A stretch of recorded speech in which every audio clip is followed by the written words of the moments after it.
Internet और किताबों से तरह तरह का ज्ञान प्राप्त करने के बाद हम अपने ही ज्ञान से इतने भरे होते हैं कि वही ज्ञान हमारे ध्यान में सबसे बड़ी बाधा बन जाता है।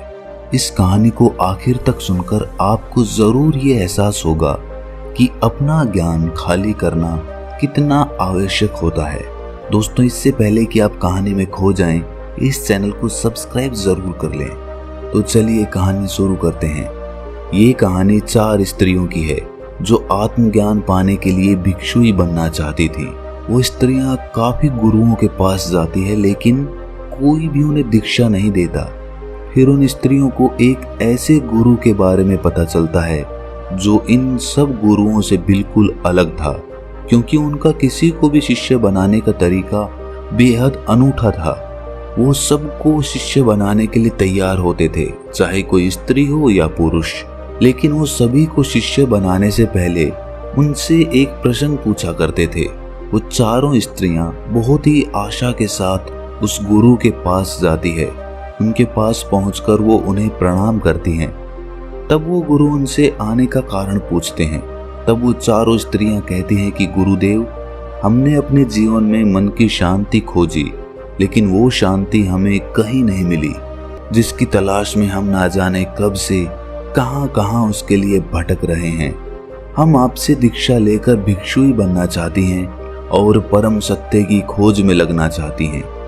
वो गुरु कहते हैं कि ठीक है, मैं तुम्हें दीक्षा दूंगा, लेकिन उसके लिए तुम्हें मेरे एक प्रश्न का उत्तर देना होगा।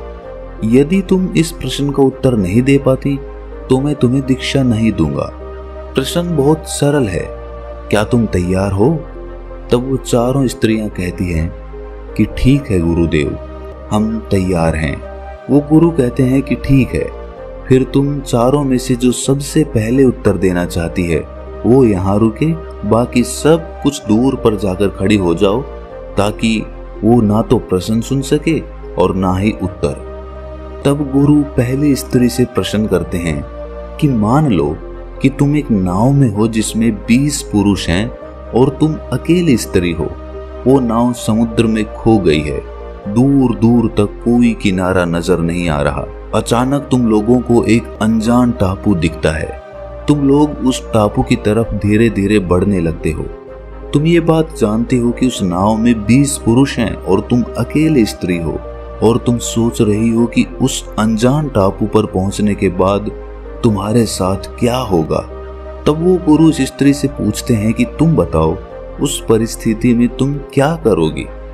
तब वो स्त्री कहती है कि मैं ऐसी स्थिति में अपनी इज्जत बचाने के लिए समुद्र में छलांग लगा दूंगी, अपनी जान दे दूंगी। शायद आप में से भी कुछ लोगों को उस स्त्री का उत्तर सही लगा होगा, लेकिन वो गुरुदेव उस स्त्री से कहते हैं कि तुम अब जा सकती हो, तुम्हारा उत्तर गलत है। जो हुआ ही नहीं उसके लिए तुम्हें अपने आप को दंड देने की क्या आवश्यकता है? उस स्त्री ने ये उत्तर बहुत सोच समझ कर दिया था, लेकिन गुरु कह रहे थे कि ये उत्तर गलत है, और वो स्त्री बहुत ही निराश होकर वहां से चली जाती है। तब दूसरी स्त्री आती है। गुरुदेव उससे भी यही प्रश्न करते हैं कि मान लो तुम एक नाव में जा रही हो, उस नाव में 20 पुरुष मौजूद हैं और तुम अकेली स्त्री हो। वो नाव समुद्र में कहीं खो गई है और उसे कोई किनारा नहीं मिल रहा। अचानक तुम्हें एक अनजान टापू नजर आता है और तुम लोग उस अनजान टापू की तरफ बढ़ने लगते हो, और तुम्हारे भीतर ये चल रहा है कि तुम अकेली स्त्री हो और वहां पहुंचने के बाद तुम्हारे साथ क्या होगा। गुरु कहते हैं कि तुम बताओ, इस परिस्थिति में तुम क्या करोगी? वो दूसरी स्त्री कहती है कि ऐसी स्थिति में मैं स्वयं को उस नाव में मौजूद सबसे शक्तिशाली पुरुष को स्वयं को समर्पित कर दूंगी, क्योंकि एक शक्तिशाली पुरुष उन 19 लोगों से मेरी रक्षा करेगा। शायद आपको ये उत्तर सुनने में सही लगे, लेकिन गुरु उस दूसरी स्त्री को भी कहता है कि तुम जा सकती हो, तुम्हारा ये उत्तर भी गलत है। एक पुरुष चाहे कितना ही शक्तिशाली क्यों ना हो, लेकिन 19 पुरुष से कमजोर ही होगा। वो स्त्री भी निराश होकर लौट जाती है। तब तीसरी स्त्री की बारी आती है। तब गुरु उससे भी यही प्रश्न करते हैं कि मान लो कि तुम एक नाव में जा रही हो और उस नाव में 20 पुरुष मौजूद हैं और तुम अकेली स्त्री हो। और वो नाव समुद्र में कहीं खो गई है, उसको कोई किनारा नहीं मिल रहा और अचानक तुम्हें एक अनजान टापू नजर आता है और तुम लोग उस टापू की तरफ बढ़ने लगते हो और तुम्हारे भीतर भी यही चल रहा है कि तुम उन 20 पुरुषों के बीच अकेली हो और वहां पहुंचने के बाद तुम्हारे साथ क्या होगा। गुरु कहते हैं कि तुम बताओ, तुम इस परिस्थिति में क्या करोगी। तब वो स्त्री कहती है कि बाकी सब तो ठीक है, 20 पुरुष हैं, मैं अकेली हूँ और नाव समुद्र में अनजान टापू पर खो गई है, परंतु इसमें समस्या क्या है। असल में वो स्त्री पेशे से एक वेश्या थी। वो कहती है कि वो पुरुष हैं और मैं स्त्री, वो अपनी जरूरत पूरी करेंगे और मैं अपनी, इसमें समस्या कैसी। तीसरी स्त्री का उत्तर सुनकर गुरु कहते हैं कि तुम्हारा उत्तर भी गलत है, जाओ और उस आखिरी स्त्री को भेजो। अब आखिर में वो चौथी स्त्री आती है।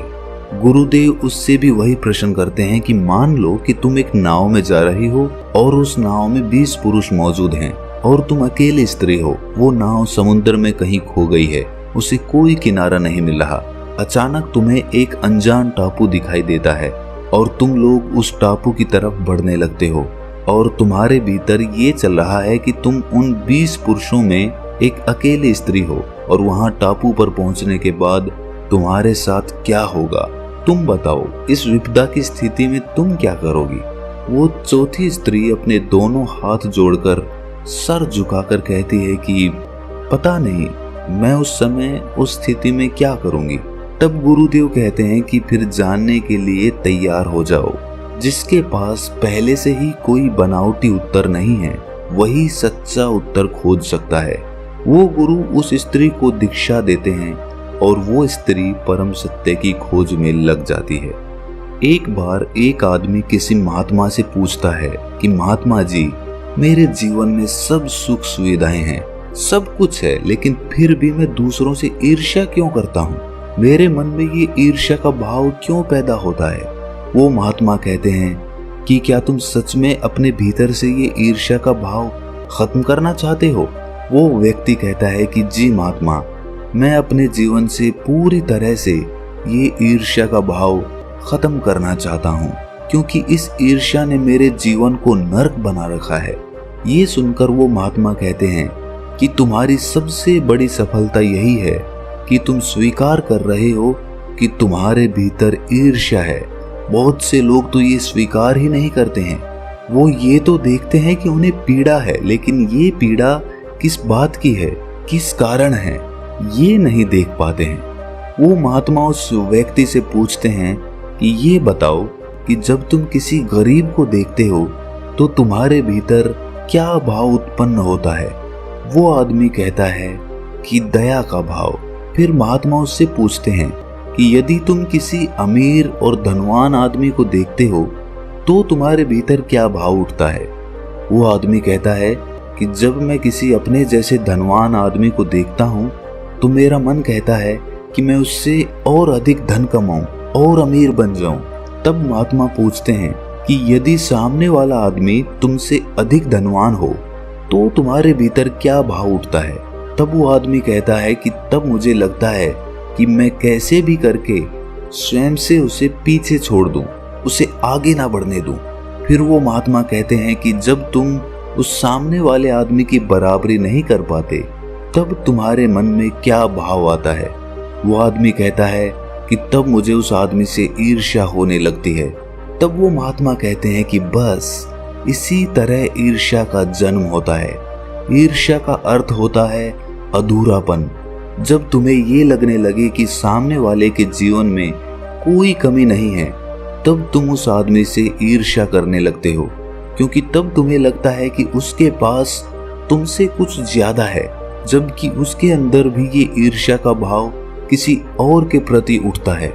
तब वो आदमी महात्मा से पूछता है कि महात्मा जी, मुझे ये तो समझ आ गया है कि ईर्ष्या होती क्या है, लेकिन मुझे ये नहीं पता कि ईर्ष्या खत्म कैसे होती है, आप मुझे ये बताएं। तब वो महात्मा कहते हैं कि ईर्ष्या का जन्म तुलना करने से होता है। जब तुम किसी दूसरे से तुलना करने लगते हो और स्वयं से ज्यादा उसके पास देखते हो तब तुम्हें अपने भीतर ईर्ष्या नजर आती है। इस ईर्ष्या को खत्म करने का एक ही तरीका है कि तुम सत्य को जान लो और सत्य यही है कि जिस प्रकार सूर्य की तुलना चंद्रमा से नहीं की जा सकती, ठीक उसी प्रकार किसी मनुष्य की तुलना किसी दूसरे मनुष्य से करना जीवन का अपमान होता है।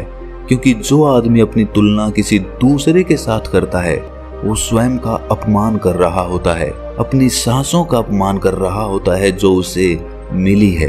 ये जीवन हर किसी के भीतर दौड़ रहा है और हर कोई एक दूसरे से अलग है, और अलग होना कोई कमी नहीं बल्कि खूबसूरती है। तब वो आदमी उस महात्मा से कहता है कि महात्मा जी, ये सत्य सुनने में तो बहुत अच्छा लगता है, लेकिन इसे जीवन में उतारना बहुत कठिन है। तब वो महात्मा कहते हैं कि इसीलिए कहते हैं कि सत्य को केवल सुनो नहीं बल्कि उसे अनुभव करो। तब वो आदमी कहता है कि महात्मा जी, सत्य को अनुभव कैसे किया जाता है? इस पर वो महात्मा कहते हैं कि जिस प्रकार तुम्हें अनुभव है कि आग का स्वभाव जलाना होता है, पानी का स्वभाव प्यास बुझाना होता है, ठीक उसी प्रकार इस मन का स्वभाव पता होना चाहिए।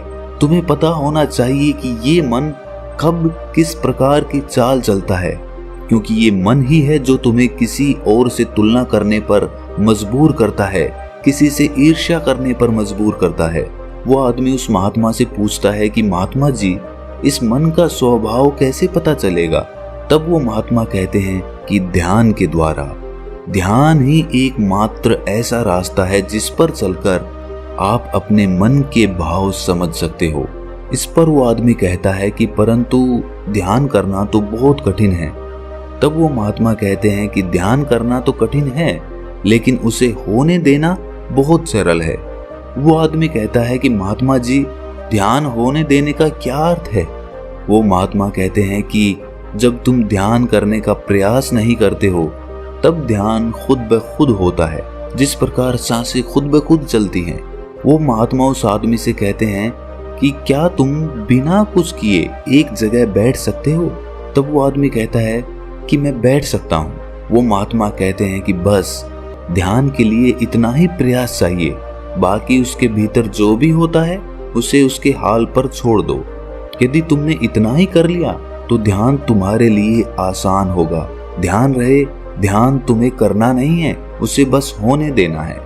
दोस्तों, कमेंट सेक्शन में आपके ध्यान में आने वाली बाधा को जरूर साझा करें, और अगर ये कहानी आपको अच्छी लगी तो इस चैनल को सब्सक्राइब कर लें और इस कहानी को अपने मित्रों के साथ साझा जरूर करें। तो मिलते हैं अगली कहानी में, तब तक के लिए अपना ख्याल रखें।